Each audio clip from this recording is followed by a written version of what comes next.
good evening, and welcome to ATM. It began with a whisper in Dublin, then a bold declaration from Madrid. But yesterday, the unthinkable happened. In coordinated announcements that have triggered a diplomatic earthquake, France and the United Kingdom have formally recognized the State of Palestine. The dominoes have fallen.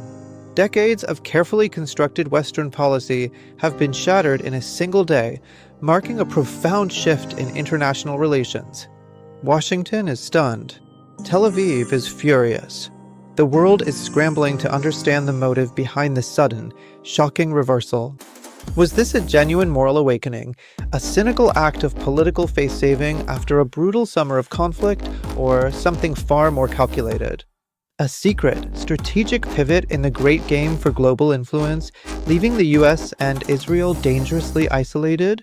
Tonight, we uncover the real story. To understand the timing, we must look back at the brutal events of this past summer. The so-called Summer Siege of 25 in Gaza was not just another conflict, it was a watershed moment.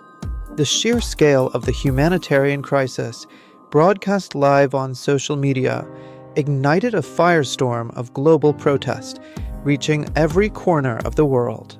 As documented by the BBC and France 24, massive, unrelenting demonstrations paralyzed the streets of London, Paris, and Berlin for weeks, demanding action. The tide of public opinion became a tsunami that no government could ignore, forcing leaders to confront the undeniable will of their constituents. European leaders faced a crisis of legitimacy. To do nothing was political suicide, risking their standing with an increasingly vocal populace.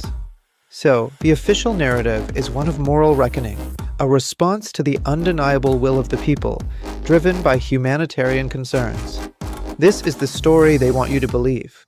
It is simple, it is noble, and it is the perfect cover for the real, far more cynical game being played on the global stage.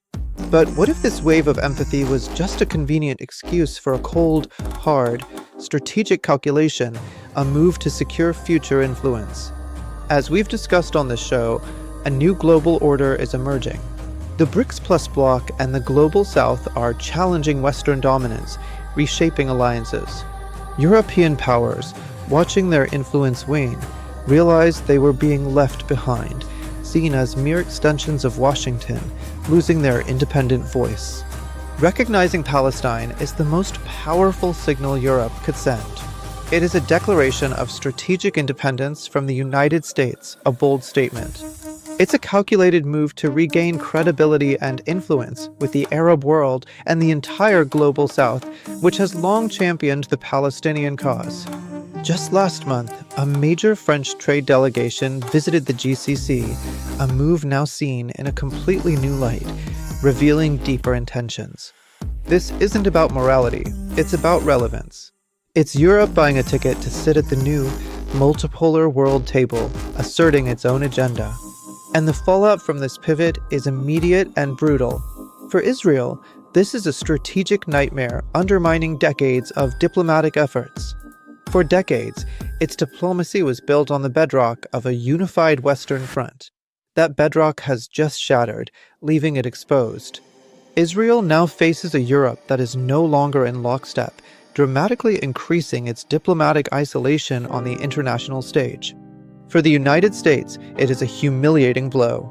This coordinated move by its oldest allies was done without its approval, a clear snub.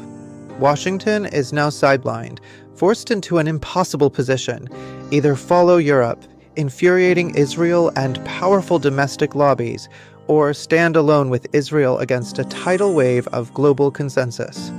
In one move, Europe has exposed the limits of American power, demonstrating a new era of independent European foreign policy. So, was it a strategic move or face-saving?